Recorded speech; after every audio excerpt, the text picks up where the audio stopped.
কি সেনাপতি, আমার পাঠশালার কি অবস্থা? এই তো মহারাজ, সবাই এসেছে পাঠশালায়। এসেছে? জি মহারাজ। 1 2 3 4 5, এই তো ঠিক আছে।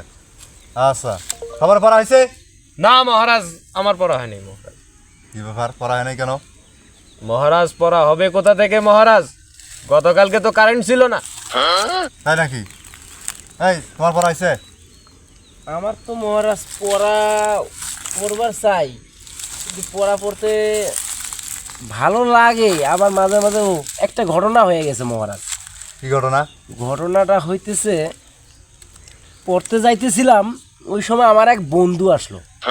ভালো কথা। এখন বন্ধু এসে আমাকে বলল, চলো দোস্ত একটু বাজারে চায়ের দোকানে যাই। তো বন্ধু তো, এখন তার কথা তো ফেলতে পারি না। চায়ের দোকানে যা চা খাইতে বসলাম। চা খাইতে বসে বন্ধু যে আমাকে কি খাওয়াইলো, পড়া গুলে গেছি মহারাজ। এই তোমার পড়া হয়েছে? মহারাজ, আমার পেটের ব্যথা, সেই জন্য তো আমি পড়তে পারিনি মহারাজ। বাহ, ভালো তো। তোমার? মহারাজ, আবার খালাতো বোন এসেছে, তার সাথে ঘুরিয়ে ফিরিয়ে বেড়েছিলাম, মহারাজ পড়া মনে নাই। বাহ, ভালো। এই তোমার পড়া হয়েছে? মহারাজ, আমার পড়ালেখা ভালো লাগে না, আমি পড়াতে পারবো না। এই সেনাপতি, কি অবস্থা? একজনও পড়াতে পারে না, তোমারও পড়া হয় নাই। কি করছো না করছো? হ্যাঁ, মহারাজ পড়া হবে কোথা থেকে মহারাজ? পড়া পড়ি, কিন্তু বাসায় পড়ি, আপনার পাঠশালায় এসে মনে থাকে না মহারাজ।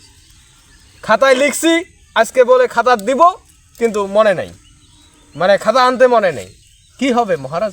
আমারও যে দশা, এদেরও তো একই দশা।